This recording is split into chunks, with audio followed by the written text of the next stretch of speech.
Good afternoon, everyone. Thank you for joining us for this Tuesday talk. Today, we're going to talk about all things marketing, and I'm going to have my friend Dawn introduce herself here in just a moment. There's little jazz hands there.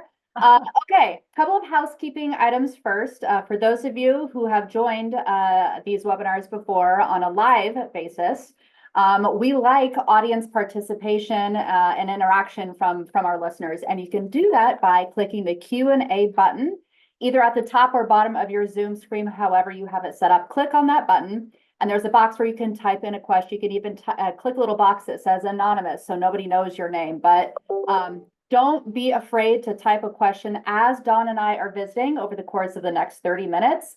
We love questions, so don't be afraid to ask them. Okay. So without further ado, my name is Jen Chaney. I'm the Vice President of Franchise Development for Right at Home. Dawn, if you would please introduce yourself to our listeners. Well, hi, everyone. I'm Dawn Drazdys. I'm the Chief Marketing Officer. What that means for Right at Home is meetings and events. It means all national brand marketing. We dabble a little in franchise development marketing as well, content creation, website development, and digital marketing. Okay. So thank you for that. I'm going to start with some very general questions and a lot of frequently asked questions. So as you know, the people listening to this webinar are people who are interested in potentially joining the Right at Home system. So they have a lot of just basic questions about, like how are my marketing dollars spent? If I become a franchise owner, there's a certain percentage that's royalty and a certain percentage that is a marketing fee or a brand fund contribution which is what we call it. Can you describe what the brand fund is and very generally how we allocate how those dollars are spent? I know that seems like a very big question. Answer it however you want. You can probably talk all day about that, but it's a frequently asked question that we receive. So if you could, as best as you can, kind of describe what that means. Absolutely. So our brand fund, as Jen mentioned, everyone contributes to the brand fund. And as such, we have a no franchisee left behind policy when we are building our marketing plans. That means everyone needs to receive the same level of marketing that we spend. So when we buy national television or connected television, for example, it needs to cover at least 98% of our markets. When we are doing pay-per-click advertising, for example, everyone gets an equal distribution. So the goal there really is, to make sure that a rising tide lifts all boats. And we want to be able to send leads, awareness, all of the good stuff to all franchisees. So the way that it's distributed, we could get extremely tactical, but we have a full MarCom plan. So that does include, as I mentioned before, awareness. It's a full funnel. So there's awareness, there's conversion. So high end would be things like television, connected television. That's to create awareness. Mid funnel would be all of those wonderful things to stay in front of potential clients. Those are things like site retargeting if they visit the site, prospecting via social media or display advertising. And then we also feel like we have to get the low-hanging fruit, those people who are searching for us. So there's a lot of money spent in pay-per-click advertising as well, and all sorts of things in between. Yes. Okay.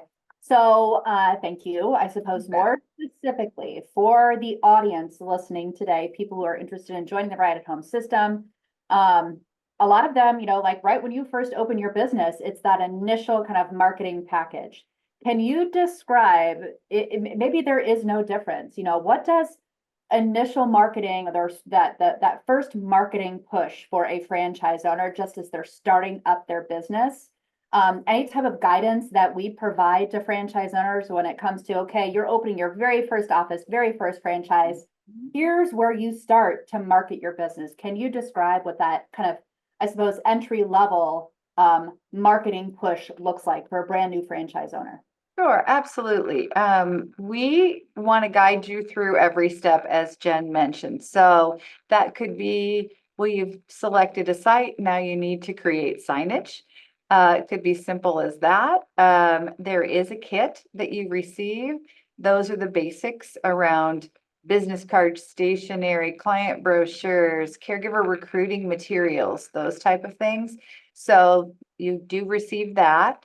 Immediately upon opening your doors, without really any contribution, you will receive brand fund marketing dollars.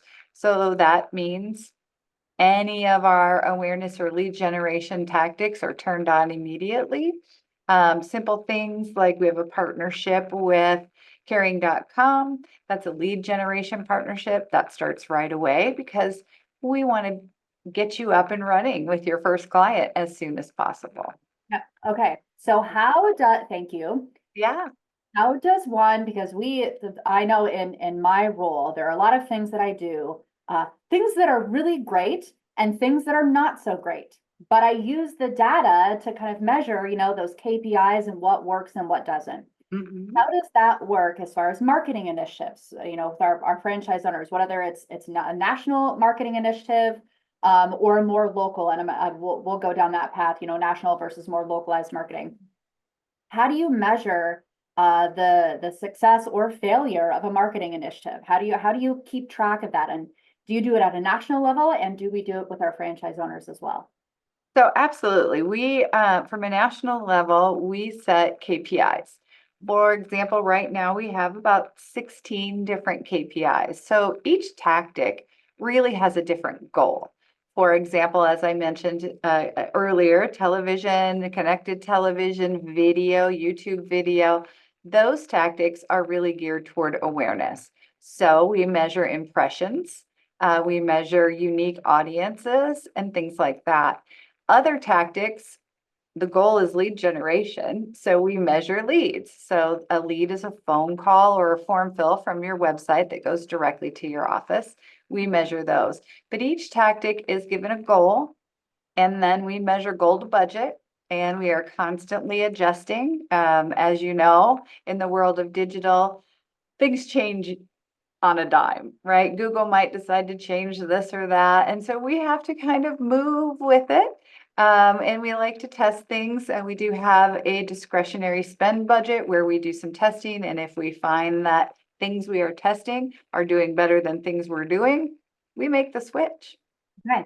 So is there some type of centralized software or platform that houses all of this? So like a one-stop shop where you can track and measure all of this? Or is it like, you're going to go to 50 different, I know the answer to this, so you can see where I.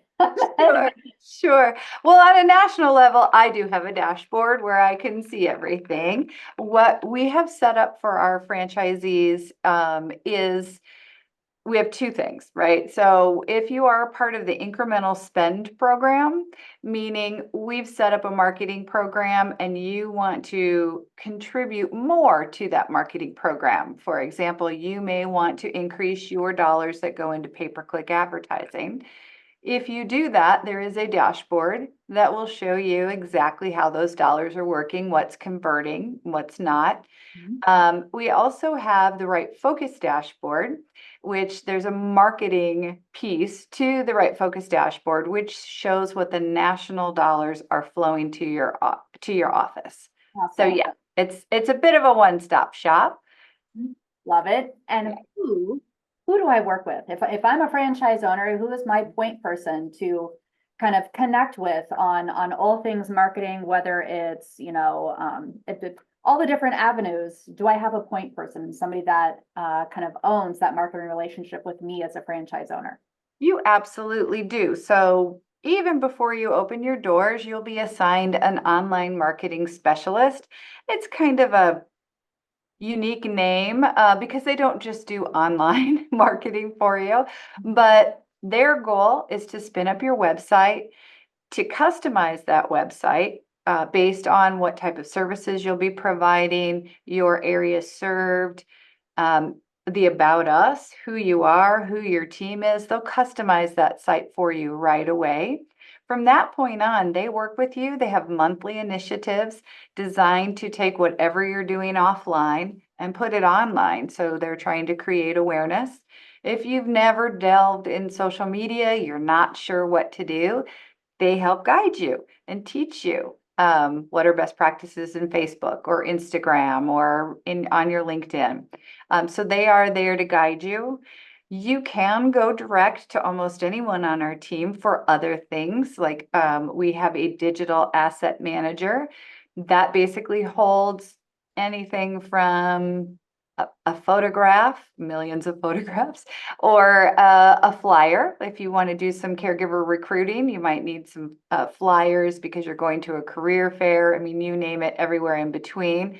You can go direct to the source on our team to do that, or your online marketing. If you forget, I mean, there's so many people to know, right? Your online marketing specialist will guide you through that and where to go as well. So they're really your key, besides your business performance coach. The OMS is your key. Okay, got it. Thank you. I'm just going to keep rapid fire these questions at Do you. it. This is fun. Oh, and actually a question just came in to the chat box. So let me read it to you. I'll read it exactly how it's typed. Do you need to approve my own local marketing efforts? So that's a hot question, isn't it? If you are doing some marketing and you're using something from our digital asset manager, I don't need to approve it. If you're doing in-services or you're going out to meet referral sources, I absolutely do not need to approve it. We do have an approval process if you are doing something completely new. You haven't seen anything on Brand Folder. And that is just to make sure we're staying within our brand guidelines. If you don't have somebody to create a piece for you, we do have in-house graphics, but we also have approved freelancers that will help you create something that's on brand. So we do ask that you float it up and then we just give it a little stamp of approval. Awesome. Okay. Kind of related to that. All right. And this is a question that I got maybe a couple weeks ago that a potential franchise owner asked me. So do franchisees have a voice when it comes to suggestions or recommendations on how marketing dollars are spent?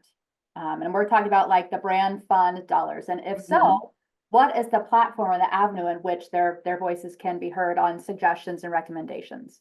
Absolutely. So we have what we call a strategic leadership council. That council are made up of franchisees. They are voted on by their region. It's a regional vote. And that council then is divided into different task force. There is a marketing task force that I talk to on a monthly basis. We meet and discuss the activities that we're doing. But a couple of times a year, we present what's going on with the brand fund.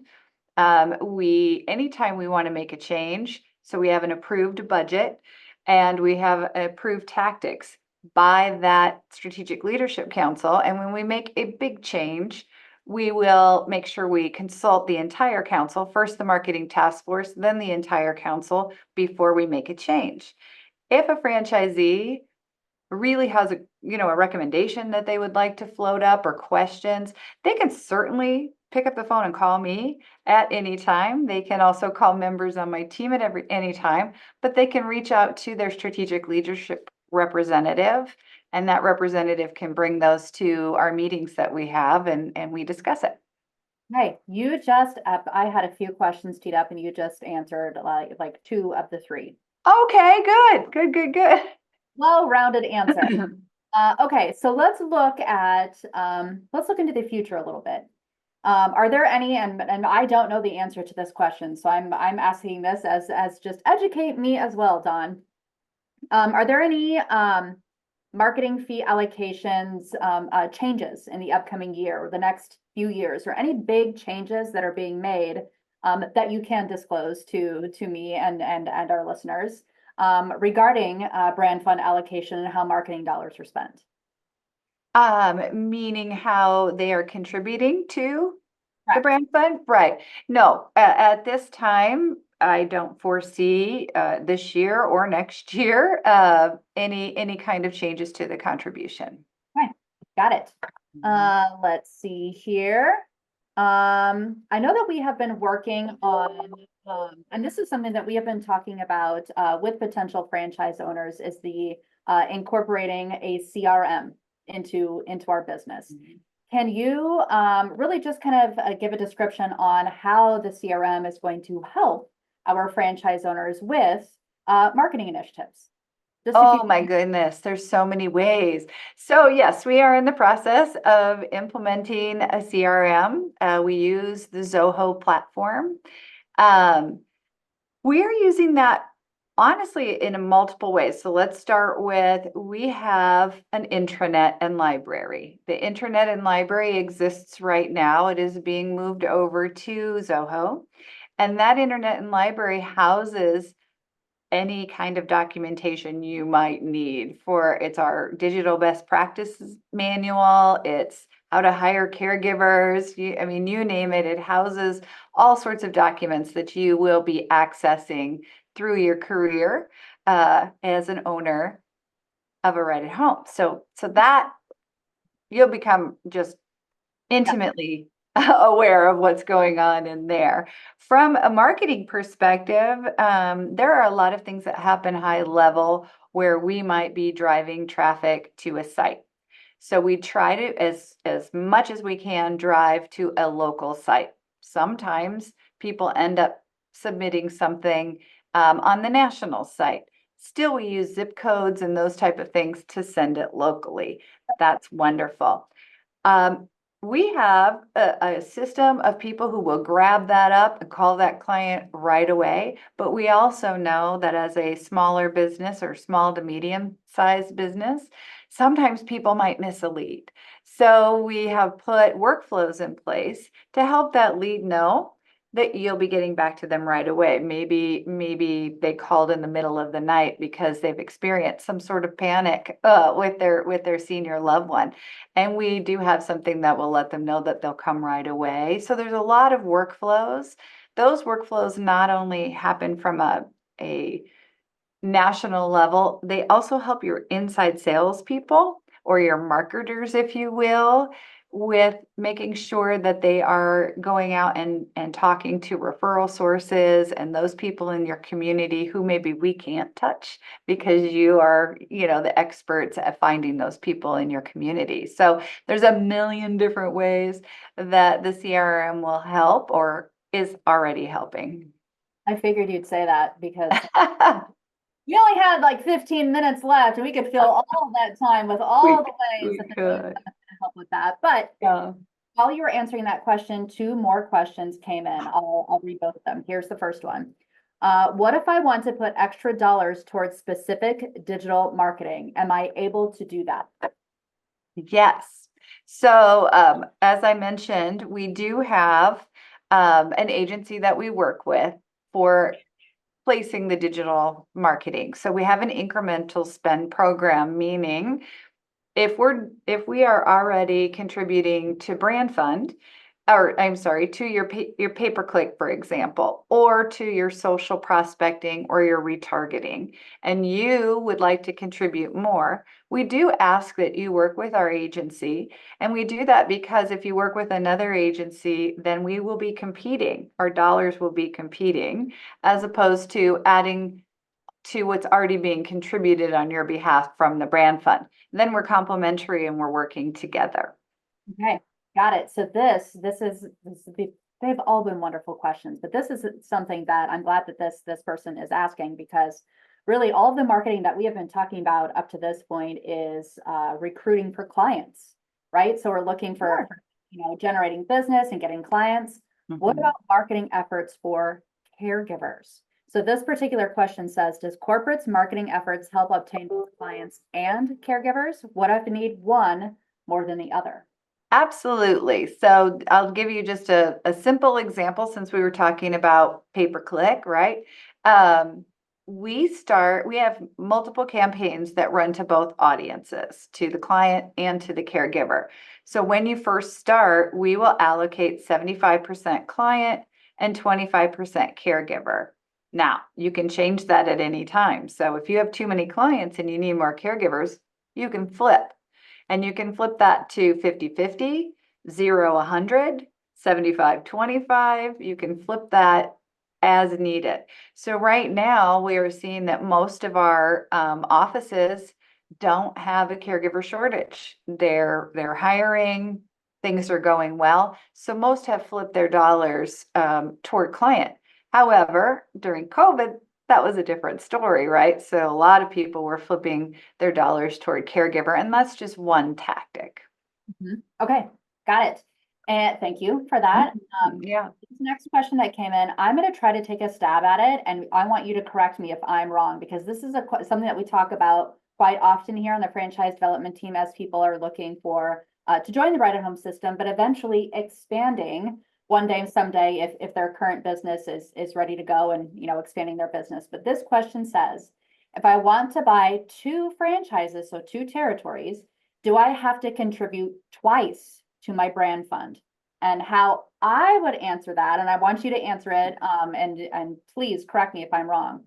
If you want to buy 2 territories, it's not like you have a brand fund contribution per territory or just like per your business, whether you have 1 or 10, you don't have just one brand fund. It is by Metropolitan Statistical Area. That is, the brand fund is per MSA for short. So if you've got 2 territories that fall within the same MSA, then you contribute to 1 brand fund. However, if you've got territory A here and you expand and it's in a different MSA, you will contribute to a new additional separate brand fund. Is that correct, Dawn? You are 100% correct. Nailed it. Right? Okay, Absolutely. Okay, I believe that's what the question was asking. So whoever typed that, if you need more clarity, just let us know. Another question came in here. It says, what would you say is the most important thing for a new owner to do from a marketing standpoint?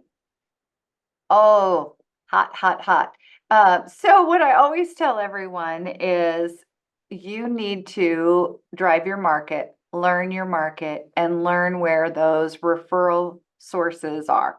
Is it a hospital? Where are rehab facilities? Where are people going that need referral to you? From a hospital perspective, if I'm being discharged after a hip replacement or something like that, right? I want to be discharged to a Right at Home. So those are the people that we really can't target for you. It's better done at a local, as I say, shake hands and kiss babies and go out and meet those people. We have a million resources that will help you meet those people. For example, we have a playbook of 17 different referral sources that we've identified, and we've created marketing materials and talking points for your marketer and all those type of things that that particular referral source might be looking for. So utilize those for sure. We also have a monthly marketing calendar that will go out to your marketer, whether that be you or somebody that you've hired. And that calendar shows you everything we're doing from a public relations perspective, an advertising perspective, if we're on television, for example, down to what our blog posts are for the month. And we try to get that calendar out a month ahead of time. So make sure to utilize those things as well. Okay, and I want to add on to that as well. You've answered it perfectly. I would also reinforce the importance of, when you become a franchise owner, we've got all the tools, all the resources, all the things to help you when you first are getting your business up and running and for your entire journey as a franchise owner. But you, as the new franchisee in the area, it is so incredibly important for you as the owner to get out there to introduce yourself. Hey, my name is Jen. I'm with Right at Home. This is the type of service we provide. Here's how we can help each other. You would need to get out there and hit up all of those referral sources. And Dawn and her team are going to help with all the tools and all the stuff to go along with it. But there's nothing that replaces that face-to-face interaction and introducing yourself and being very connected with your community that you're going to be providing services for. Absolutely. 100%. Reinforce that. Okay. Yes. Another question here. Do you think it is important for a new owner to hire a dedicated marketer? That kind of depends on your strength. If you are the type of person who loves sales and you love to go out and meet people and represent, then maybe you are the marketer. If that's not something you love, if you maybe have an operations background or a financial background and you want to be the person who's running the business day to day, then play into your strengths. Um, Eventually the business will get big enough where you might not be able to be the marketer and you may want to hire someone. Yes, and I will extend on that. When you join the system, you're going to have an onboarding project manager. And a lot of times when people ask me that question, they're like, I don't know what my role should be and who's going to help me with that. So your onboarding project manager is really going to help you with that assessment of what are your strengths, what are your weaknesses, where do you want to this initial role that you're going to play when your business first starts. Let's put you there and then let's fill these other positions and assess this and put together this initial team. As Dawn mentioned, as your business ages and as it grows, roles will change, responsibilities will change, things will evolve. But when you first join the Right at Home system, we're going to assist you with who does what and where you go and where your focus is, and then help you grow as things progress. Okay, so we only have a few minutes left on. Is there anything that you and I didn't cover over the course of the last 30 minutes that you do want to mention to our audience today? One of the responsibilities that has nothing to do with brand fund, it's more of a corporate marketing budgeted item, is our performance groups and our meetings and events. And so I would encourage anyone, you do have to be within the system for a year, but I would encourage you to join a performance group. That is a group of your peers. They meet quarterly. They really act as a board of directors for you. You can bring your books and share your books. You can bring issues that you might have. And the owners will help you. They want to help you. They want to see you succeed and grow. So it really is something I would encourage anybody to be a part of. And then I would also encourage people to attend our annual conference, which is called Home Improvement. During Home Improvement, again, it's a huge networking opportunity. Over 500 people came last year. And just rubbing elbows with the peers, getting their energy, their vibe, their bright ideas, what's going on in their office that maybe you haven't thought of is amazing, but it's also full of education, just full of new things or better ways to do things. And it's also a great opportunity for your office staff to attend as well. So I just wanted to put in a plug for that. And as you hit those milestones, you may be even awarded President's Retreat. And President's Retreat is a wonderful thing where we take people. This year, we're actually going to Costa Rica, but we take winners on a wonderful trip where they can just relax and enjoy a little bit of time away from the office and celebrate their successes. So I want to see everybody there. Perfect. Awesome things to mention because we didn't talk about over the course of the past 30 minutes. So thank you for bringing those up. And thank you so much for taking the time to do this. I know that I appreciate you taking the time to do this and our listeners do as well. Lots of marketing questions, and this was a great conversation. So thank you for taking the time today, Dawn. Absolutely. It was fun. Okay, let's do it again sometime. All right. Thank you. Thanks. Have a great day.